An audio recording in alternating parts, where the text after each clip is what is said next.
அவர் உட்காந்து பேப்பர் படிக்கும்போது என்ன சில செய்ய சொல்லுவார், சில வித்தைகள் எனக்கு சொல்லித் தருவார். இப்படி இருக்கணும் பாரு, சுவாசத்தை இப்படி மாற்றிக்கணும் அப்படிம்பாரு.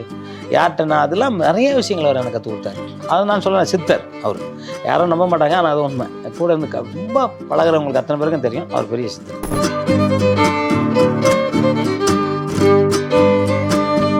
அப்போ வந்து ஜெயலலிதா எல்லாம் சொல்கிறாங்க, என்னென்ன நான் ஃபஸ்ட்டு படம் தலைவரோட 1001 வச்சு அவர் என்னெல்லாம் கஷ்டப்பட்டு பண்ணார், அது மாதிரி ஒவ்வொரு விஷயமா சொல்லி. அப்போ வந்து தலைவர் வந்து சொன்னார், இது மாதிரி ஒரு பாதுகாப்புக்கு நீ போ.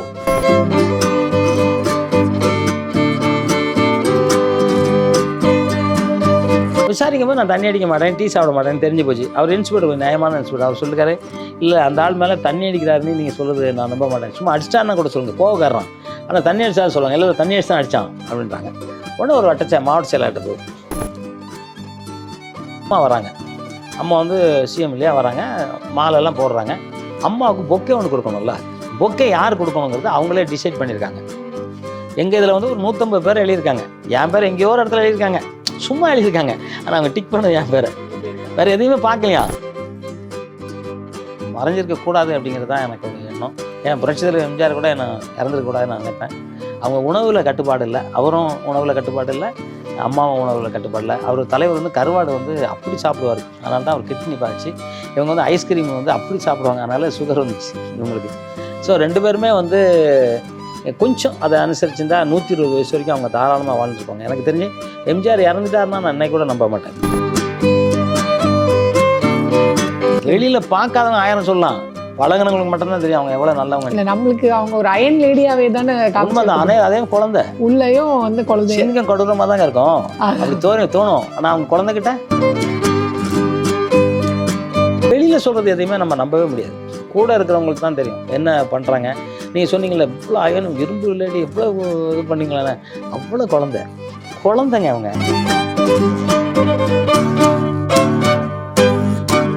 திரைக்குறள் நேயர்களுக்கு வணக்கம். இன்னைக்கு நம்மளோட நேர்காணலில் இணைஞ்சிருக்கவங்க பார்த்தீங்கன்னா அது கலைமாமணி திரு ஜாகுவார் தங்கம் அவர்கள். வணக்கம் சார். ரொம்ப வணக்கம். உள்ளே வந்த உடனே நாங்கள் பார்த்தோம், ஃபுல்லாக விருதுகள் தான். விருதுக்கு நடுவில் நீங்கள் இருக்கிறீங்க அப்படின்னு தான் சொல்லணும். அந்த அளவுக்கு இவ்வளோ விருதுகள், இத்தனை பயணங்கள். இது பாதி தான், இன்னும் கீழே ஃபர்ஸ்ட் ஃப்ளோரில் பாதி இருக்குது, கிரவுண்ட் ஃப்ளோரில் பாதி இருக்குது. இதுவே கம்மின்றீங்க. கம்மி வைக்காடெல்லாம் கீழே வச்சுருக்கேன், உள்ளே வச்சுருக்கீங்க. சரி, முதல் ஒரு விருது அப்படின்னும் போது அது எல்லாருக்குமே ஒரு பெரிய சந்தோஷத்தை கொடுக்கக்கூடியது. நம்மளுடைய வேலைக்கான அங்கீகாரமாக அதை நம்ம பார்ப்போம். அப்படி அந்த முதல் விருதை யார் கையில் வாங்கினீங்க, அந்த தருணம் எப்படி இருந்தது? அது எப்படி நான் சொல்கிறத நீங்கள் ஏற்றுங்க. நடிகர் நவரச திலகம் முத்துராமன் ஐயா அவர்கிட்ட தான் ஃபஸ்ட்டு விருது வாங்குறேன். அதுதான் 1971 வாங்கினது. திருச்சியில் இப்போ நான் வந்து சிலம்பத்தில் பெரிய ஆள் வேற. எங்கே என்னை வந்து சென்னைக்கு கூப்பிட்டு வராங்க ஒரு போட்டிக்காக, சிலம்ப போட்டி. தமிழ்நாடு லெவலில், இந்தியா லெவலில் நடக்குது. கூப்பிட்டு வராங்க. கூட்டிகிட்டு வரும்போது நாங்கள் வந்து டி நகரில் ஒரு கல்யாணம் பண்ணி தங்க வைக்க போகிறோம். அங்கே ஒருத்தர் வராரு. அவர் வந்து ஒய்எம்சியில் காவல்காரர் ப்ளஸ் சிலம்ப மாஸ்டர். அங்கே அவர் ஒவ்வொரு இடமா போய் பார்க்குறாரு, எவன் சிலம்பத்தில் பெரிய ஆள் இருக்கான் அப்படின்னு பார்க்குறாரு. அவர் கேட்குறாரு, ஏல எவனா ஒருத்தன் என்ன அடிக்க முடியுமான்னு கேட்குறாரு. ஓ, அவ்வளோ கான்ஃபிடென்ட் அவருக்கு. அவர் கேட்குறாரு. எனக்கு அப்போ 19-20 வயசு இருக்குன்னு வச்சுங்களேன். நான் கேட்டேன், நீ யாரில் அப்படின்னு கேட்டேன். அவர் பெரிய ஆள், அப்போவே ஒரு 40 இருக்கும். நீ யாரில் நீ அப்படின்னு கேட்டேன். ஏலா என்ன பார்த்தியா, நீ யாரில் முதல்ல அப்படின்னாரு. நான் போட்டிக்கு வந்துருக்கேன், நீ போட்டி நிற்பியா, நான் பார்த்துறேன் அப்படிங்கிறாரு. வாடா அப்படிங்கிறேன். நம்ம தான் நியாயமாக இருந்தால் தானே, நீ அந்த சிலம்பம் சுற்றிடுவாங்கிறாரு. ஒரு செகண்டில் நான் அடிப்பேங்கிறேன். அவர் நினைக்கல, ஏன்னா அவரு பெரிய ஆளாம், நமக்கு தெரியாது. அவர் பெரிய ஆளாம். பெரிய ஆளுக்கு பெரிய ஆள் ஒருத்தர் இருப்பாங்க இல்லையா, வல்லவனுக்கு வல்லவன் எங்கே இருப்பாங்க. நான் பெரிய ஆள் நான் சொல்லக்கூடாது, நீங்க தான் சொல்லணும். கண்டிப்பா அவரே சொல்லிக்கிறாரு. இல்ல நான் சொல்றேன், நீங்க சொல்ல விட நம்மளுடைய இதுதான், நம்ம பர்ஃபார்மன்ஸ் தான் சொல்லும். அதுதான் சொல்லும். அவங்களுடைய யாரு அதுதான் வெளியில இருக்கவங்க சொல்லும். ஆமா, நானே என்ன மிஞ்சிட்டு எவனா செய்ய முடியுமாலாம் நான் சொல்லக்கூடாது. யாரோ ஒருத்தன் பின்னாடி என்னை விட பெரிய ஆள் இருப்பான். அதனால அவர் சொல்லும் போது அவர் வந்து சிலம்பம் எடுத்து செய்யலான்னாரு. வா அப்படின்னு. அவர் என் செலவசம் பார்த்து ஓடி போயிட்டார். சண்டையே போடல. சண்டையை போடக்கு முன்னாடி இவரு என்ன கரம் வைக்கிறாரு. அங்க ஒரு முக்கியமான ஆளு. போட்டினா முதல்ல ஒயிட்டு, எல்லோ, ரெட்டை தாண்டா 4 புள்ளி எனக்கு. சரி, மேக்சிமம் நான் எல்லாரும் ரெட்டை தாண்ட வச்சேன். ஏன் சொல்லுங்க? இப்போ ஸ்ட்ராங்கான இதோ ஆளோட இது பண்ணணும். சிலம்ப சுத்துற வேகத்துல எவனும் கண்ட்ரோல கண்ணுக்கே தெரியல யாருக்கும். ஓ, நான் தான் தண்ணிக்குள்ளே சுற்றுறவனாச்சே. இங்கே யாருக்கு தெரியும்? கண்ணில் கண்ணு தெரிஞ்சால் தானே பிளாக் பண்ணுவீங்க. சவுண்டு மட்டும் தான் கேட்கும். எங்கே வருதுன்னு அப்படியே ரேட்டை தாண்டி போயிட்டே இருப்பாங்க. 4 புள்ளி நான் ஜெயிச்சுக்கிட்டே இருக்கேன். கடைசியில் கிளைமேக்ஸு ஒரு ஐடியா பண்ணுறாங்க எல்லாம். ஒருத்தர் மயக்கம் போட வச்சுருது. ஏன்னா அடித்து மயக்கம் போட்டால் தோத்துட்டோன்னு. அவன் மயக்கம் போடுறான், அவன் ஜெயிச்சவன். ஓ சரி ஃபவுல் மாதிரி சொல்லி உங்களை கொடுத்துட்டாங்க. ஐயோ நேரடியாக ஜெயிக்க முடியாமல் இந்த மாதிரி ஃபவுல் வாங்க வச்சிடுறாங்க. எல்லாம் இவங்கெல்லாம் காரணம், அந்த ஆள்லாம் காரணம். எனக்கு நான் ஒன்றும் கண்டுக்கல. ஏன் சொல்லுங்கள், எனக்கு எல்லாம் கைத்தட்டல் தட்டுறாங்க. நான் சுத்தமாக எல்லாம் கை தட்டுறாங்க, சிலம்ப வீரர்களே கை தட்டுறாங்க. அதனால் எனக்கு ஒன்றும் பிரச்சனை இல்லை. எனக்கு அது பெரிய இதாக அங்கீகாரம் கிடச்சிருச்சு. ஆமாம், எனக்கு அது பெரிய இதாகவே தெரியல. அப்போ வந்து முத்துராம் சார் எந்திரிச்சிட்டார். அவர் தான் சீஃப் கெஸ்ட்டு. எந்திரிச்சிட்டு இல்லை இந்த இது வந்து அநியாயமாக இருக்குது, இந்த விளையாட்டுக்கு நான் வரமாட்டேன், அந்த பையன் நல்லா சுற்றுறான், அவன் எங்கே அடித்தான், இவன் போய் சும்மா மயக்கம் போட்டு நடிக்கிறான், அவங்களுக்கு தெரியும்ல. ஏன்னா இவங்க உட்காந்துருக்காரு, இங்கே நம்ம தெரியும்ல சினிமாவில், இப்போ அங்கே கேமரா வச்சு நான் இப்படி அடித்தேன்னா உங்களை அடித்த மாதிரி இருக்கும். ஸோ இங்கே இந்த கேமராவில் நாங்கள் இங்கே கேப் இருக்கும், அடித்த மாதிரி தெரியாது இல்லையா. முத்துராம சார் சினிமாவில் பெரிய ஆள்ல, அவர் சொல்லியிருக்காரு, அவருக்கு கம்புக்கு 1 அடி 1.5 அடி 2 அடி தள்ளி நிற்கிது, எப்படி மயக்கம் போட்டு வந்தான், இது எப்படி இது அப்படின்னோடனே உடனே எல்லாரும் ஒரு மாதிரி ஆகிட்டாங்க. உட்காந்து பேசும்போது அதுலேயும் நல்லவங்க இருப்பாங்கல்ல. கண்டிப்பாக இல்லை தங்கப்படம் தான் திருச்சி, அந்த பையன் தான் ஜெயிச்சான் அப்படின்னு சொல்லி அவர் கையால் முதல்ல ஒரு அவார்டு, தமிழ்நாட்டில் சிறந்த சிலம்ப வீரன் அப்படின்னு முதல் 1971 ஃபஸ்ட்டு வாங்குறேன். அந்த அவார்டு தான் ஃபஸ்ட்டு வாங்கினது. அன்னையிலேருந்து புரட்சித் தலைவர் எம்ஜிஆர் கையிலேருந்து எல்லாத்தையும் வாங்கிக்கிட்டே இருக்கேன். ஜெயலலிதா மாட்ட வாங்கியிருக்கேன், கலைஞர் ஐயாட்ட வாங்கியிருக்கேன், எடப்பாடி ஐயாட்ட வாங்கியிருக்கேன், ஓபிஎஸ் ஐயாட்ட வாங்கியிருக்கேன், ஜானகி அம்மாட்ட வாங்கியிருக்கேன். இது மாதிரி வாங்கிக்கிட்டே இருக்கேன். இவர் ஸ்டாலின் சார் அவர்கள் கையில் வாங்கியிருக்கேன். ஸ்டாலின் சார் கொடுத்துருக்காரு. இன்னும் இந்த மாதிரி கவர்மெண்ட் அவார்ட்டை வாங்கலை. இவர்கிட்ட வாங்கியிருக்கேன், பாண்டிச்சேரி சிஎம் கிட்ட 2 பேர்ட்டும் வாங்கியிருக்கேன். என்டிஆர்ட்ட வாங்கியிருக்கேன், என்டிஆர் சிஎம் இருக்கும் அவர்கிட்ட வாங்கியிருக்கேன். அவார்டு வாங்கி குமிச்சிருக்கேன். கலைமாமணியை வாங்கினேன், எல்லாம் வாங்கியிருக்கேன். முக்கியமான ஒரு தமிழ்நாட்டில் முக்கியமான அவார்டு கலைமாமணி. ஸோ அது மாதிரி நிறைய அவார்டு வாங்கியிருக்கேன்.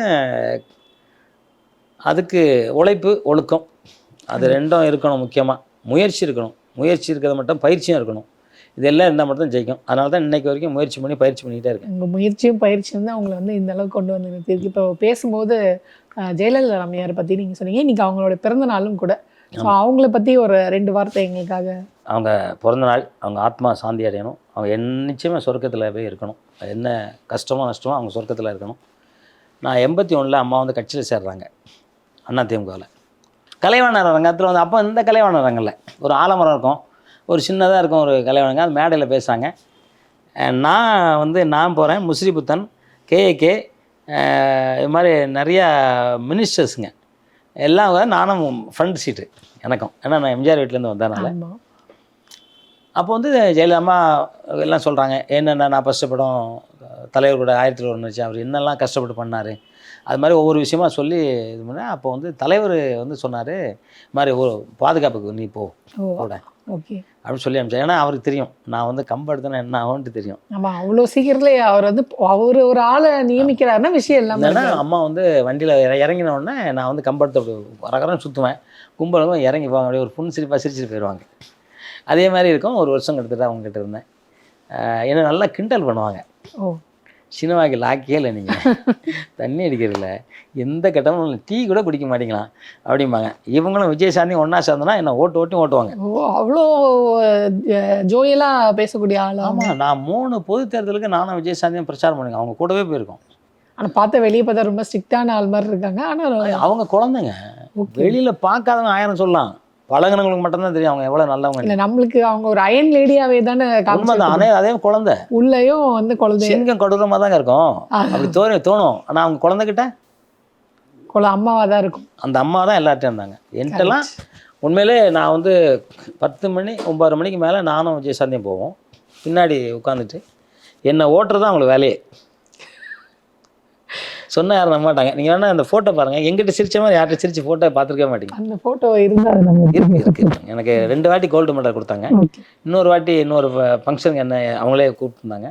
ஒரு நிறையா ஃபங்க்ஷனுக்கு என்ன அவங்களே கூப்பிட்ருக்காங்க, இன்வைட் பண்ணியிருக்காங்க. எனக்கு ஒரு தங்க யானை ஒன்று ஃப்ரீயாக கொடுத்தாங்க. ஆமாம், இது மாதிரி நிறைய விஷயங்கள் எனக்கு பண்ணாங்க. ரொம்ப பிடிக்கும். என்ன அவங்களுக்கு பிடிக்கும், அவங்களும் எனக்கு ரொம்ப பிடிக்கும். ஏன்னா ஒரு அன்னையாக இருந்தாங்க, நிறையா பேர்ட்ட அன்னையாக இருந்தாங்க. இப்போ கலைஞர் கூட அப்படி செய்யலை இப்படி செய்யலைன்னு ஒரு விஷயம் சொல்லுவாங்க. எனக்கு கலைஞர் நேரடியாக கிட்டத்தட்ட நிறையா ஆண்டுகள் பழக்கம். அவர் செஞ்ச மாதிரி யாரும் செய்யலை, அவ்வளோ நல்லது பண்ணார். அதை நான் நேரில் உட்காந்து பார்த்துருக்கேன். அதனால் யாருமே வெளியில் சொல்கிறது எதையுமே நம்ம நம்பவே முடியாது. முடியாது. கூட இருக்கிறவங்களுக்கு தான் தெரியும் என்ன பண்ணுறாங்க. நீங்கள் சொன்னீங்களே இவ்வளோ அயனும் இரும்பு லேடி எவ்வளோ இது பண்ணீங்களாண்ணே, அவ்வளோ குழந்தைங்க அவங்க. அதாவது சொல்லுவாங்க ஏதாவது சம்பவம் ஏதாவது ஞாபகம் இருக்கா சார்? அந்த மாதிரி நான் இன்னைக்கு நினைச்சாலும் சிரிப்பு வருது, அந்த மாதிரி என்ன கிண்டல் பண்ணியிருக்காங்க அப்படின்னு. அதான் சொல்லலாம். அந்த பக்கத்தில் ஸ்விம்மிங் பூல் பக்கத்தில் உட்காந்துருப்பாங்க. உட்காந்துட்டு விஜயசாந்தியும் சிம்ம ராசி, இவங்களும் சிம்ம ராசி, 2 பேருமே சிம்ம ராசி. நான் கும்பம். இதை வச்சு என்ன இது பண்ணிகிட்டு இருப்பாங்க. அப்புறம் அவங்க கேட்பாங்க, நீங்கள் ஒரு நாள் கூட சிகரெட்டு கூட அடிச்சது இல்லையா அப்படிம்பாங்க. இல்லை மேடம். எதுக்கு சினிமாவுக்கு வந்தீங்க நீங்கள் இப்படியே கேட்பாங்க. இல்லைம்மா ஏதோ படத்தில் நடிக்கணும்னு ஆசை எம்ஜிஆர் சொல்லி விட்டாரு. அது கரெக்டு. ஒரு தண்ணி அடிக்க மாட்டிங்களா? உடம்பு டயர்டாக இருக்குங்களா?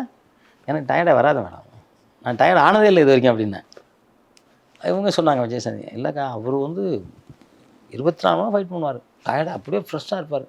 ஒரு நாள் ஒரு விஜயசாந்தி வேறு ஒரு ஹிந்தி படத்துக்கு கமிட்டு பிரசாத் லேபில் செட்டு போட்டிருக்கோம். என்னென்னா 4 கால் ஷீட் வேணும். இன்னைக்கு காலைல ஆரம்பிச்சு இன்னைக்கு காலையில் நைட்டு, அடுத்த நாள் காலையில், அடுத்த நாள் நைட்டு, அடுத்த நாள் காலையில் 5 ஷூட்டிங், 5 நாள் கண்டினியூவாக ஷூட்டிங்கு.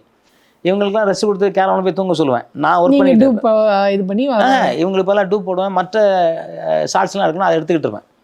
ஸோ அவங்க ஃப்ரேம் வரும்போது மட்டும் உள்ள அவங்கள வச்சு கொஞ்சம் நல்லா தூங்கனே ஒரு 3 மணி நேரம் 4 மணி தூங்க விடுவேன். லேடிஸ்லாம் தூங்க விடுவேன். ஆனால் அதெல்லாம் அவங்க சொல்கிறாங்க, இல்லை ஒரு என்ன தான் பண்ணுவான்னு தெரில, அடுத்த நாளும் வேறு ஒரு படத்துக்கு ஷூட்டிங் போவார், எப்படி போகிறாருன்னு தெரில அப்படிம்பாங்க. அது வந்து சொல்லுவாங்க. அப்புறம் ரொம்ப இது பண்ணுவாங்க. அதான் உதாரணத்துக்கு சொல்லணும், ஒரு வீட்டில் நான் இருந்தேன். அந்த வீட்டில் ஒரு பிரச்சனை, ஹவுஸ் ஓனருக்கு எனக்கு இல்லை, என் பையனை வந்து அடிச்சிட்டாங்க. நான் கேட்டேன். கேட்கும்போது அந்த அம்மா கீழே விழுந்துட்டாங்கன்னு வச்சுங்களேன், என்ன அடிச்சிட்டாங்க உதச்சிட்டாங்கன்னு சொல்லி கம்ப்ளைண்ட் கொடுத்துட்டாங்க. போலீஸ் விசாரிக்காங்க. அந்த அம்மா சொன்னது, அவர் வந்து தண்ணி அடிச்சு வந்து ஃபைட்ரு தண்ணி அடிச்சு வந்து அடிச்சிட்டாரு அப்படின்னாங்க. நம்ம விசாரிக்கும் போது நான் தண்ணி அடிக்க மாட்டேன், டீ சாப்பிட மாட்டேன்னு தெரிஞ்சு போச்சு. அவர் இன்ஸ்பெக்டர், கொஞ்சம் நியாயமான இன்ஸ்பெக்டர். அவர் சொல்லிருக்காரு, இல்லை அந்த ஆள் மேலே தண்ணி அடிக்கிறாருன்னு நீங்கள் சொல்கிறது நான் நம்ப மாட்டேன், சும்மா அடிச்சிட்டான்னா கூட சொல்லுங்கள், கோவக்காரன். ஆனால் தண்ணி அடிச்சா சொல்லுவாங்க, இல்லை தண்ணி அடிச்சு தான் அடித்தான் அப்படின்றாங்க. உடனே ஒரு மாவட்ட செயலாளர்கிட்ட போகுது ஏடிஎம்கே. அவர் வந்து நைட்டை வந்து என்னை எச்சரிக்கிறார். சாயங்காலம் இருக்கும் வந்து, நான் சொல்ல, நான் யாருன்னு தெரியாமல் நீங்கள் பேசிட்டீங்க அப்படின்றேன். ஏய் நீ யாராக இருந்தானே, நாளைக்கு வருவேன், இங்கே இருக்கக்கூடாது நீ, அவ்வளோதான் அப்படின்ட்டு போகிறாரு. நேராக அம்மாட்ட போனேன். சொன்னேன், யார் பேரெலாம் கேட்டேன்.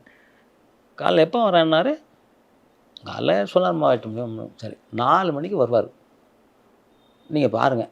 4 மணிலேருந்து 5 மணி வரைக்கும் நிற்க வைப்பேன் வீட்டு முன்னாடி. 5 மணிக்கு காலிங் பெல் அடிப்பார். திறந்து என்னன்னு கேளுங்க, என்ன சொல்கிறாருன்னு அப்படியே சொல்லணும். எதனா மிஸ் பண்ணிங்க அவ்வளோதான் அப்படின்னாங்க. கரெக்டாக நான் 3 மணிக்கு எஞ்சி எக்ஸசைஸ் பண்ணுவேன்ல, அப்படியே பார்க்குறேன் நிற்கிறாங்க எல்லாம். என்ட்டு 5 மணிக்கு காலிங் பெல் அடிக்கிறாங்க, திறக்கிறேன். அப்படியே நெட்டாக வந்து காலில் விழுந்தாங்க. மனுஷங்க எனக்கு யாருன்னு தெரியாது, நான் தான் சொன்னேன்ல நான் யாரும் தெரியாமல் பேசுறீங்கன்னு. இல்லை நீங்கள் இப்படி தெரியும்னு எனக்கு தெரியாது அப்படின்னாங்க. இல்லை ஏன் சொல்ல வரேன்னா, ஒரு ஆபத்துனாலும் வந்து அரவணைப்பாங்க. அதுக்காக அவங்கள இதை ஒழிச்சிட மாட்டாங்க. எனக்கு எம்ஜிஆர்லாம் நிறையா பார்த்துருக்கேங்க, கலைஞர் பார்த்துருக்கேன், எல்லாரும் நான் நேரில் பார்க்குறேன்ல. எல்லாருமே அரசு அப்படிங்கும்போது சில கஷ்டங்கள் இருக்கும், நஷ்டங்கள் இருக்கும். ஆனால் மக்கள் பெருவாரியாக என்ன பண்ணுறாங்கிறது தான், பெருவாரி மக்களுக்கு நல்லது தான் இருக்கும். யாரும் ஒருத்தர் 2 பேருக்கு எங்கே இருந்தாலும் தப்பு நடக்குது. அது தப்புன்னு நம்ம சொல்ல முடியாது, நியாயமாகவும் இருக்கும். இல்லை ப்ராக்டிக்கலாக அது நடக்கதான் செய்யும். நம்ம வந்து இது பண்ண முடியாது. இப்போ பியூரிஸ்டாக நம்ம ஒரு கட்சியோ ஒரு ஆட்சியோ நடத்துறது ஏன் ஒரு குடும்பத்திலே பியூரிஸ்டாக இருக்க முடியாது. அப்புறம் ஆட்சிங்கிறது எவ்வளோ கண்டிப்பாக. அதனால் எனக்கு தெரிஞ்சு எல்லாம் அவங்களாம் ரொம்ப நல்லவங்க. நான் வந்து உண்மையாகவே அம்மா அன்னைக்கு வந்து நினைவு நாள், அவங்க நினைவு நாளுக்கு உண்மையிலே அவங்க பிறந்த நாள், சாரி ஐயோ அம்மா பிறந்த நாள், அவங்க பிறந்த நாளுக்கு வந்து ஃபர்ஸ்ட்லேருந்தே சொல்லிடுங்க சார், அம்மாவோடைய பிறந்த நாள், அம்மாவோட பிறந்த நாள். உண்மையிலே எனக்கு வந்து அவங்க மறைஞ்சிருக்கக்கூடாது அப்படிங்கிறது தான் எனக்கு ஒரு எண்ணம். ஏன் புரட்சித்தலைவர் எம்ஜிஆர் கூட என்ன இறந்துருக்கக்கூடாதுன்னு நான் நினைப்பேன்.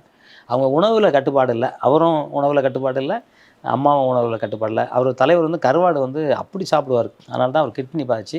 இவங்க வந்து ஐஸ்கிரீம் வந்து அப்படி சாப்பிடுவாங்க, அதனால் சுகர் வந்துச்சு இவங்களுக்கு. ஸோ 2 பேருமே வந்து கொஞ்சம் அதை அனுசரிச்சிருந்தா 120 வயசு வரைக்கும் அவங்க தாராளமாக வாழ்ந்துருப்பாங்க. எனக்கு தெரிஞ்சு எம்ஜிஆர் இறந்துட்டாருன்னா நான் என்னை கூட நம்ப மாட்டேன்.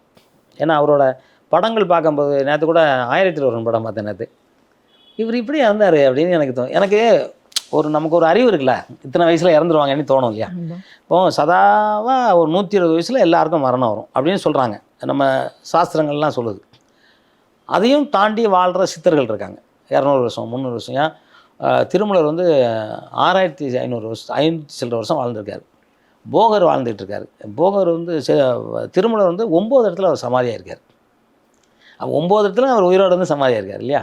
அதே மாதிரி போகர், இது மாதிரி நிறையா பேர் இருக்காங்க. எனக்கு தெரிஞ்ச நிறைய சித்தர் இருக்காங்க. அது மாதிரி எம்ஜிஆர் வந்து ஒரு பெரிய சித்தர். அவர் மரணம் வந்திருக்கக்கூடாதுன்னு நான் நினைப்பேன். நம்பலை, அவர் இறந்தது கூட நான் நம்பலை உண்மையாகவே. அந்த மாதிரி ஒரு அதேமாதிரி புரட்சி தலைவி அம்மா அவர்களும் வந்து கொஞ்சம் அந்த சாப்பாடு வகையில் கொஞ்சம், நானே சொல்லுவேன் ஐஸ்கிரீம் நைட்டு சாப்பிடாதீங்க, 11 மணி 12 மணிக்கெலாம் சாப்பிடாதீங்க, அதெல்லாம் ஒன்றும் இல்லை அப்படிம்பாங்க. ஸோ அது வந்து நிறைய பேர் சொல்ல மாட்டாங்க. ஏன்னா அவங்கள அப்படி திரும்பி பார்த்துட்டாங்கன்னு வச்சுங்களேன், ஒரு சிங்கம் பார்த்த மாதிரி இருக்கும். ஒன்றும் இல்லை, நான் ஃபஸ்ட்டு அம்மா வந்து சிஎம் ஆகுறாங்க. அந்த வருஷமே எனக்கு சிறந்த ஸ்டண்ட் டைரக்டரான அவார்டு கொடுக்குறாங்க. அந்த ஃபோட்டோ தான் நான் உங்களுக்கு காமிக்கிற பாருங்க. சரிங்க. எல்லாருக்கும் வந்து கண்டிஷன், இப்படி போகணும், அம்மா காலில் விழணும் அப்படின்னு சொல்லி தான் அனுப்புகிறாங்க. எல்லாருமே சொல்கிறாங்க. என்னையே சொன்னாங்க. அப்படிங்களா அப்படின்னு கேட்டேன். காலில் விழணும் அப்படின்னாங்க. சரிங்க அப்படின்னேன். நம்ம அம்மா அப்படி கும்பிட்டேன். கும்பிட்ட உடனே அவங்க கையை பிடிச்சாங்க. அவங்களுக்கு தெரியாது இல்லைங்களா? அவங்களுக்கு தெரியாதுல்ல. பிடிச்சிட்டு என்கிட்ட பேசுகிறாங்க. அவள்லாம் வாங்கியாச்சு முடிச்சாச்சு, உடனே போயிருக்கணும். ஆனால் என்னை போக விடலை. அவங்க இருக்கவங்களுக்கே ஷாக்கிங்காக இருக்குன்னா அவங்க 2 வாரத்துக்கு மேலே எதுவும் பேச மாட்டாங்க. யாரும் இல்லை, பேசவே இல்லை யார்கிட்ட. ஏன்னா அப்போ அம்மா வர பயங்கர ஸ்ட்ரிக்ட் இல்லை, எந்த சிஎம் கிட்ட எல்லாம் ஸ்ட்ரிக்ட் இருந்துச்சு. அப்போ வந்து என்னை வந்து போலீஸ் வந்து பின்னாடி பாதுகாவலில் வந்து கை வைக்கிறாரு. அப்படி ஒரு பார்வை தான் பார்த்தாங்க. அப்படியே பின்னாடி போயிட்டார். என்கிட்ட 10 நிமிஷம் பேசுனாங்க. பத்திரிக்கையில் எழுதுனாங்க. என்ன பேசுகிறாங்களான்னு தெரியாது, ஜாகவதன்ட்ட மட்டும் இது மாதிரி என்ன பேசுகிறாங்கன்னு தெரியல. என்கிட்ட கேட்டாங்க, குடும்பத்தை பற்றி கேட்டாங்க, விசாரிச்சாங்க. அது என்ன குடும்பத்தை பற்றி உங்களுக்கு தெரியும்? அது வரைக்கும் நிறைய பேர் தெரியும். அவங்கள்ட்ட நான் பாடி காட்டாக இருந்தேன், யாருக்கும் தெரியல. ஆமாம். ஓகே. ஸோ அந்த மாதிரி நீங்கள் அந்த ஃபோட்டோ கண்டிப்பாக எடுத்து நீங்கள் வந்து நம்ம ஆடியன்ஸ் கொடுங்க. என்கிட்ட சிரித்த மாதிரி நிறைய பேர் சொல்லுவாங்க. அப்படி பல்லு வைடாக எதுவும் சிரிச்சது கிடையாது, குலுங்கி சிரிச்சாங்க. தன்னை மறந்து சிரிச்சாங்க. ஒரு மேடைன்னு தெரிஞ்சு அவங்க வந்து ரொம்ப அதெல்லாம் கரெக்டாக இருக்காது. அதையும் மீறி அவங்க சிரிக்கிறாங்கன்னா எந்த அளவுக்கு உங்களோட அவங்க. அதை விட மேலே பெருந்தலைவர் காமராஜருக்கு ஒரு விழாவை நடத்துனாங்க. அது நடத்தும்போது டிஜிபி ஆஃபீஸ் ஏற்றாப்புல காமராஜர் ஐயா சிலை இருக்குது. ஐயா சிலைக்கிட்ட போயிட்டு நாங்கள்லாம் நிற்கிறோம். நாங்கள் நிற்கும்போது அம்மா வராங்க. அம்மா வந்து சிஎம் இல்லையா வராங்க, மாலெல்லாம் போடுறாங்க.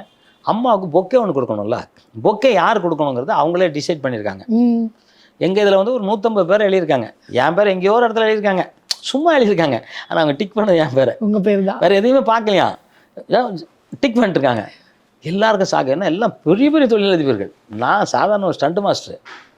உடனே என்ன டிக் பண்ணிருக்கேன். நான் என்ன நினச்சேன், எல்லாம் முடிச்சு அம்மா பார்த்தேன், வணக்கம் சொன்னேன். நான் கார் எடுத்துட்டேன். காரை வந்து டிஜிபி ஆஃபீஸுக்கு ஏற்றாவில் விட்டுருந்தேன். காரை உட்காந்து ஸ்டார்ட் பண்ணுறேன். போலீஸ் சார் அம்மா கூப்பிட்றாங்க பொக்கே கொடுக்கணுங்கிறாங்க. எனக்கு அது வரைக்கும் யாரும் சொல்லவே இல்லை. ஏன்னா இவங்களுக்கு யாருக்கும் தெரியாது. அது அந்த ஸ்பாட்டில் முடிவு பண்ணுது இல்லை, அவங்க முடிவு பண்ணிட்டாங்க கொடுக்குறது நம்ம தாங்கிறதுல இருந்திருக்காங்க. ஆனால் யாரும் இவங்களுக்கும் தெரியாது, எனக்கு தெரியாது. ஒன்று நீங்கள் என்ன நினச்சிங்க, 5 நிமிஷம் எனக்காக வெயிட் பண்ணாங்க. அவங்களே 5 நிமிஷம் வெயிட் பண்ணாங்க. அவங்க என்ன விஷயம் வெயிட் பண்ணாங்க. நான் வந்து கார்லாம் ஒன்று ஜம்ப் பண்ணி அந்த கட்டமாக இருக்கலாம், அதில் ஒரு கை வச்சு ஜம்ப் பண்ணி அதை போய் நினைக்கிறேன். என்ன சின்ன பிள்ளை நினைப்பா அப்படின்னாங்க. இதே தான் ஃபஸ்ட்டு வார்த்தையாக தான் கேட்டாங்க. சின்ன பிள்ளைங்க நினைப்பா இப்படி தான் ஓடி வர்றதா? இல்லைம்மா நீங்கள் வெயிட் பண்ணுறீங்க அதனால் வருவீங்களா? அப்படிலாம் வரக்கூடாதுண்ணே. எங்கள் வீட்டுக்கு நான் வெயிட் பண்ணாலும் பரவாயில்ல, நீ ஓடி வராது அப்படின்ற மாதிரி அவங்க பேசி சொன்னாங்க. அதெல்லாம் வந்து என்னால் மறக்கவே முடியாத விஷயம். சூப்பர். நிறையா சொல்லிக்கிட்டே இருக்கலாம். அவங்கள பற்றி நிறையா சொல்லலாம், எம்ஜிஆர் பற்றியும் நிறையா சொல்லலாம், கலைஞரையா பற்றி நிறையா சொல்லலாம். ஏன்னா நாங்களாம் அவங்க கூட வாழ்ந்துக்கிட்டே இருந்தோம். ஏதோ சண்டை பண்ணோம் அப்படின்லாம் விடலை. ஏன்னா கலைஞரையா எடுத்துக்கிட்டிங்கன்னா ஒரு சீரியல் ஒன்று அவர் கதை வசனத்தில் நடித்தேன் 5 வருஷம். குட்டிபதி மேடம் தான் ப்ரொடியூசரில், ஐயா கதை வசனம். நான் ஃபைட் மாஸ்டர் ராஜஸ்தான் போகிறேன். ஓகே. அங்கே வீரபாகுங்கிற ஒரு கேரக்டருக்கு ஆள் இல்லை. குட்டிபதி மேடம் என்ன சொல்கிறாங்க, நீ நடிங்க அப்படின்னு. மேடம் உங்களுக்கு தெரியாதா, 2 நாள் வர்றதே ரொம்ப கஷ்டம், எல்லா ஷூட்டிங் கேன்சல் பண்ணிட்டு வந்திருக்கேன். அது சீரியலுக்கெல்லாம் காசு கிடையாது, பெருசாக கிடையாது. நான் வந்திருக்கேன் மேடம், கலைஞர் ஐயா கதை வசனத்தில் ஒரு நடிக்கணுன்ட்டு ஒரு ஃபைட் பண்ணுவேன். கலைஞர் நடிக்கணும் நீங்கள், அதுக்கு தான் இப்போ சொல்கிறோம் அப்படின்னாங்க. ஐயோ முடியாதுண்ணே. ஐயா ஒரு 10 நிமிஷத்தில் ஐயா ஃபோனு. யார்? கலைஞர் ஐயாவே ஃபோன் பண்ணுறாங்க. என்ன தங்கம், என்ன ஜாகுவார்லாம் கூட மாட்டேன், தங்கம் தான் கூட சொல்லிட்டாரு. ஜாகுவார் இங்கிலீஷ் பேரியா, தங்கம் தான் உனக்கு கூட கடைசி வரைக்கும் தங்கம் தான். தங்கம் அந்த கேரக்டரு உனக்கு கொஞ்சம் கம்மியாக வச்சுது, நல்லா இது பண்ணிடுறேன், நீ நடி என்ன சொல்ல முடியும்? இதுக்கு மேல மறுவார்த்தை பேச முடியாது. அது ஐயா உங்கள் இதில் நடிக்கிற கொடுத்து வச்சுக்கணும். வச்சிருக்கோம் குட்டி பற்றி அது வரைக்கும் இன்ன வரை நடிக்க மாட்டேன். சொல்றவங்க சொன்னாதான் நடக்கும். 5 வருஷம் என் கேரக்டர்லாம் நல்லா பண்ணி 5 வருஷம் அதுக்கு அவார்டும் கொடுத்தாரு. சூப்பர். அப்புறம் அவர் படத்துக்கு அவரே கண்ணம்மா படத்துக்கு என்னை ரெக்கமெண்ட் பண்ணி விட்டார். கண்ணம்மா படம் பண்ணேன், 2 படம் பண்ணேன். எல்லா விஷயத்துலையும் அவரும் என்னை பொறுத்த வரைக்கும் ஒரு அதிகமாக வந்து மக்களுக்காக உழைச்ச மாபெரும் தலைவரில் அவரும். 3 லெஜெண்ட்ஸ் கூடயும் நீங்க இருந்திருக்கீங்க. எம்ஜிஆர் அவர்கள், ஜெயலலிதா அம்மையார், ஜானகியம்மா, நெடுஞ்செழியன். இல்ல இருந்தாலும் நம்ம தமிழக இதுல 3 ஆளுமைகள் அப்படின்னு பார்த்தோம்னா பெரிய ஆளுமைகள். ஆமா, பெரிய ஆளுமைகள்னா எம்ஜிஆர் அவர்கள், அப்புறம் புரட்சி தலைவி அம்மா அவர்கள், கலைஞர் ஐயா. ஆமா, 3 பேரும் மிகப்பெரிய ஆளுமை. இல்ல இது நான் ஸ்க்ரோல் ஆகிட்டேன், அதை மட்டும் நான் கரெக்டாக சொல்லிடுறேன். இது ரொம்ப பெரிய விஷயம் சார். ஏன்னா நீங்க தமிழ்நாட்டுடைய மிகப்பெரிய ஆளுமைகள் 3 பேர் கூடயும் நீங்க வந்து பயணிச்சிருக்கீங்க. அது எம்ஜிஆர் அவர்கள், ஜெயலலிதா அம்மையார்கள், அப்புறம் கலைஞர் கருணாநிதி அவர்கள், இப்படி பெரிய பெரிய ஆளுமைகள் கூட உங்களுடைய பயணம் இருக்கிறது நினைச்சு எங்களுக்கு ரொம்ப பெருமையா இருக்கு. இப்படிப்பட்ட ஒரு ஆளோட இவ்வளோ நேரம் நான் அவங்க கூட ஸ்பெண்ட் பண்ணதை நினைக்கும் போது எனக்கு ரொம்ப சந்தோஷமா இருக்கு. எனக்கு தான் பெருமை, அதெல்லாம் எனக்கு தான் பெருமை. அந்த பெருமைக்குரியவரோட நாங்க எங்க நேரத்தை செலவிடுறது நாங்க ரொம்ப பெருமையா நினைக்கிறோம். ரொம்ப பாக்கியம். அதுக்கெல்லாம் புரட்சி தலைவர் எம்ஜிஆர் அவர்களுக்கு தான் அந்த பாக்கியம் போய் சேரணும். ஸோ இப்போ நம்ம இந்த ஆளுமைகளை பத்தி நம்ம பேசிட்டு இருக்கோம். அந்த முதல் ஆளுமையா இருக்கக்கூடிய புரட்சி தலைவர் எம்ஜிஆர் அவர்களுடைய பெரிய இடத்து பெண் படத்துல வர ஃபைட்டை பார்த்து தான் அதை நீங்க அவரு முன்னாடி பர்ஃபார்ம் பண்ணி காமிச்சிங்க அப்படின்னு நீங்க சொல்லியிருக்கீங்க. எங்க நேயர்களுக்காக நீங்க ஒரு அந்த பர்ஃபார்மன்ஸை எங்களுக்கு பண்ணி காமிங்க. நிச்சயமா நான் பண்ணி காமிக்கிறேன். ஏன்னா ஃபர்ஸ்ட் நான் படம்னு பார்த்தது பெரிய இடத்து வேண்டாம். அதுக்கு முன்னாடி பாவக்கூத்துன்னு இருக்கும். பாவக்கூத்துலாம் கேள்விப்பட்டீங்களா? பாவைக்கூத்து கேள்விப்பட்டிருக்கேன். அதுதான் இருக்கும், அதுதான் பார்த்துருக்கோம், அதே இன்ட்ரெஸ்டாக பார்த்துட்டு இருக்கோம். அதுக்கப்புறம் ஃபஸ்ட்டு படம் அப்படின்னு பார்த்தது நான் பெரிய எடுத்துப்பேன், எம்ஜிஆர் அவர்கள் படம். அதில் வந்து அந்த செடி குச்சி, இப்போ தான் செடி குச்சின்னு தெரியும், அப்போல்லாம் எனக்கு தெரியாது. 2 குச்சி வச்சு கரகரன்னு சுற்றி சும்மா போடுவார். அது வந்து ஓடி போய் பார்ப்பேன். அப்புறம் வாரம் எங்கள் ஊரில் எங்கள் தண்ணி டேங்க், எங்கள் வீட்டு முன்னாடி தண்ணி டேங்க் இருக்கேன், தண்ணி டேங்க் தான் போஸ்ட் விட்டுவாங்க. இப்போ அப்படி பார்ப்பேன் என்ன படம் நீ போகிறதுக்காக. ஸோ அவர் தீவிரமாக ஆட்டோமேட்டிக்காக அவர் சண்டைக்காக நான் வந்து அவரோட ரசிகன் ஆகிட்டேன். ஆமாம், அவருடைய சண்டை காட்சிகளுக்காகவே நிறைய ரசிகர்கள் இருந்து அதில் நான் ஒருத்தன். அதில் அவர் கிட்ட அவரே பாராட்டுற அளவுக்கு அவர்கிட்டே செஞ்சு காமிக்கிற பாக்கியம், அவர் என் கூட ஃபைட் பண்ணுற பாக்கியம். அவர் இப்படி பண்ணணும், ரசிகராக இருந்து கோவர்க்கரை போகிற அளவுக்கு உயர்ந்திருந்தீங்க. வந்து அவர் வந்து அவர் உட்காந்து பேப்பர் படிக்கும்போது என்ன செய்ய சொல்லுவார், சில வித்தைகள் எனக்கு சொல்லி தருவார். இப்படி இருக்கணும் பாரு, சுவாசத்தை இப்படி மாற்றிக்கணும் அப்படிம்பாரு. யார்கிட்ட நான் அதெல்லாம் நிறைய விஷயங்கள் அவர் எனக்கு கற்றுக் கொடுத்தாரு. அதை நான் சொல்லுவேன், சித்தர் அவர். யாரும் நம்ப மாட்டாங்க, ஆனால் அது உண்மை. கூட இருந்து ரொம்ப பழகிறவங்களுக்கு அத்தனை பேருக்கும் தெரியும் அவர் பெரிய சித்தர். ஆமாம். இவ்வளோ நேரம் திரைக்குறள் நேயர்களுக்காகவும் எங்களுக்காகவும் உங்களுடைய நேரத்தையும் கருத்தையும் பகிர்ந்ததுக்கு ரொம்ப நன்றி சார். ரொம்ப சந்தோஷம், மகிழ்ச்சி.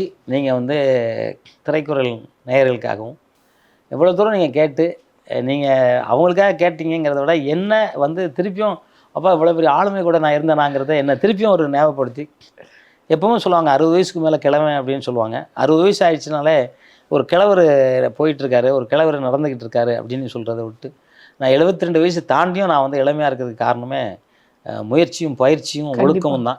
அதை நான் கடைபிடிக்கிற காரணம் புரட்சி தலைவர் எம்ஜிஆர் அவர்கள். அந்த அவங்கள அதை நீங்கள் சொன்னது திருப்பி எனக்கு அந்த ஞாபகம் வந்துச்சு. அம்மா கூட இருந்தது, அந்த நினைவலைகளோட கலைஞர் ஐயா கூட இருந்த நினைவலைகள், அவர் படத்தில் என்ன நடிக்க சொன்னது, இது எல்லாமே வந்து யாருக்கும் கிடைக்காத வாய்ப்பு. கண்டிப்பாக எல்லாரும் சொல்லுவாங்க, எனக்கு கலைஞர் ஐயா கதை வசனம் நடிக்க முடியலன்னு நிறைய பேர் என்கிட்ட சொல்லியிருக்காங்க ஹீரோக்களே. அந்த வாய்ப்புகள்லாம் எனக்கு கொடுத்த அந்த இயற்கைக்கு, பிரபஞ்சத்துக்கு உண்மையிலே நன்றி சொல்லணும். அதுக்கு எல்லாத்துக்கும் மேலே புரட்சி தலைவர் எம்ஜிஆர் அவர்களுக்கு நன்றி சொல்லணும். உங்களுக்கும், உங்கள் சேனலுக்கும், உங்கள் நிர்வாகத்தினருக்கும், நிர்வாக குழுவுக்கும், உழைக்கும் அத்தனை தொழில்நுட்ப கலைஞர்களுக்கும் கரங்கூப்பி சிறந்தாழ்த்த நன்றிகள் நான் வணக்கத்தை சொல்கிறேன். எப்பவும் நான் அது ஒரு வார்த்தை சொல்லுவேன், உலகத்திலே பெருசு எதுனா அம்மா தான். அம்மா மிஞ்சி உலகத்தில் எதுவுமே கிடையாது. தாய்மை, உங்கள் அம்மாவும் அம்மா தான், எங்கள் அம்மாவும் உனக்கு அம்மா தான். ரோட்டில் நடந்து போகிற பொண்ணும் உனக்கு அம்மா தான். நீ வந்து பொண்ணை வந்து இன்றைக்கி வந்து சூழ்நிலை டிவியில் நியூஸில் பார்க்கும்போது ரொம்ப சங்கடமாக இருக்குது. அதை வந்து மாற்றிக்கிறது ஒவ்வொரு தாயும் தன்னோட பிள்ளைங்களை கரெக்டாக வளர்க்கணும். அதே மாதிரி வந்து செல்ஃபோன் வந்து நமக்கு தேவைக்கு தான் யூஸ் பண்ணிக்கணும். எதுவும் அமிர்தமே ஜாஸ்தி சாப்பிட்டா விஷமாயிடும்னு சொல்லுவாங்க. இன்றைக்கி ஒரு பெரிய ஆராய்ச்சியில் என்ன சொல்கிறாங்கன்னா, செல்ஃபோன் நிறையா பார்க்க மூளை வந்து அழிகிறோம் அப்படின்னு சொல்கிறாங்க. ஒரு 40 வயசு வரைக்கும் கூட உயிர் தாங்காது அப்படிங்கிற மாதிரி சொல்கிறாங்க. அதனால் நீங்கள் வர்றவங்க, உங்கள் குழந்தைங்க நீங்கள் சாப்பிட மாட்டேங்குது, செல் பார்த்துட்டு சாப்பிடட்டும், நம்ம ஏதோ டிவி பார்க்கும்போது செல் பார்க்கட்டும், ஏதோன்றது அதை தயவு செஞ்சு நீங்கள் தாய் கொடுக்காதீங்க. ஏன்னா நீங்கள் தான் படைக்கும் தெய்வம், நீங்கள் தான் எல்லாத்தையும் நீங்கள் பாதுகாக்கணும். அந்த அம்மா அப்பாவை, அந்த அம்மாவை வந்து உலகம் இருக்கிற வரைக்கும் யாருமே வந்து மறக்கக்கூடாது. புரட்சியாளர் எம்ஜிஆர் அவர்கள் சொன்னது தான், தாய்க்கு மிஞ்சி ஒரு தெய்வமே இல்லைனாரு. அந்த தாய் தான் நம்ம பெண். ஏன்னா ஒரு குழந்தை வந்து திரும்பி படுத்தா, மாசமாக இருக்கும்போது திரும்பி படுத்தா குழந்தைக்கு ஏதோ ஆயிடும்ன்ட்டு தூங்காமல் இருக்கிற ஒரு பெரிய ஒரு ஒரு என்ன சொல்கிறதுன்னே தெரில. அந்த தியாக அளவுக்கு உணர்வு அந்த அந்த இதெல்லாம் வந்து தியாகத்துக்கெல்லாம் மிஞ்சி ஒரு ஏதோ ஒரு இருக்கும்ல, அந்த உருவம் தான் அந்த அம்மா. அந்த அம்மா வணங்குங்க. அம்மாவை சாப்பிட்டீங்களான்னு கேளுங்க. தினசரி அம்மா சாப்பிட்டீங்களாமான்னு கேளுங்க. அதுக்கு நிகர் வேறு எதுவுமே கிடையாது. அதே மாதிரி தாய் பூமின்னா தந்தை வந்து வானம். வானம் தான் மழை பொழியணும். இன்றைக்கி வந்து நீர், நிலம், நெருப்பு, காற்று, ஆகாயம், இந்த 5 பூதங்கள் இருந்தால் தான் உலகத்தில் வாழ முடியும். எது இல்லாமல் வாழ முடியாது.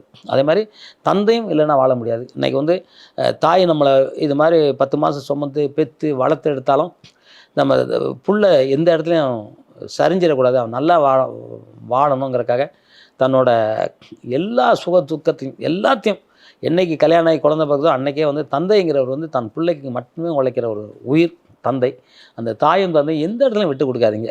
உலகத்தில் என்ன வேணால் உங்களுக்கு பெருசு கிடைக்கலாம். அம்மா அப்பாவை மட்டும் விட்டு கொடுத்துறாதீங்க. அந்த அம்மா அப்பா எப்பவும் நல்லா உங்களுக்கு வந்து போட்டோ வீட்டில் வச்சு அவங்க இறந்ததுக்கப்புறம் சொல்கிறத விட அந்த ஆத்மா அவங்ககிட்ட இருக்கவே இருக்கும். அது ஒரு உயிர் வந்து உடம்பு தான் போகுமே வழியா ஆத்மா இருந்துக்கிட்டே இருக்கும். அந்த ஆத்மா கிட்ட எப்போதும் நீங்கள் வந்து பணிவாக இருங்க. என்றைக்கும் அம்மா அப்பாட்ட குரலை உயர்த்தி பேசிடாதீங்க. அந்த அம்மா அப்பா எப்பவும் நல்லா இருக்கணும்னு நீங்கள் வேண்டுங்க. உங்களை இறைவன் கண்டிப்பாக காப்பாற்றுவார். அதே மாதிரி உலகத்திலே நான் எல்லா நாட்டுக்கும் போனேன். எல்லா நாட்டிலையும் மாடு அம்மானு தான் சொல்லுது. எந்த நாட்டிலையும் மாடு மம்மின்னு சொல்லலை. அப்போ என்ன நினைக்கிறேன்னா, உலகத்திலே முதல் நாடு நம்ம நாடு தான், தமிழ்நாடு, இந்தியா தான். இந்தியனாக பிறக்கிறக்கே சிறப்பு, தமிழனாக பிறக்கிறக்கு அதை விட மிகப்பெரிய சிறப்பு. அந்த தமிழனாக நம்மலாம் பிறந்திருக்கோம். இப்போ சொல்கிறாங்க தமிழில் வந்து பேசலைன்னா ஃபைனுங்கிறாங்க. யாரா அவன் ஃபைன் போடுறது தமிழில் பேசுகிறதுக்கு?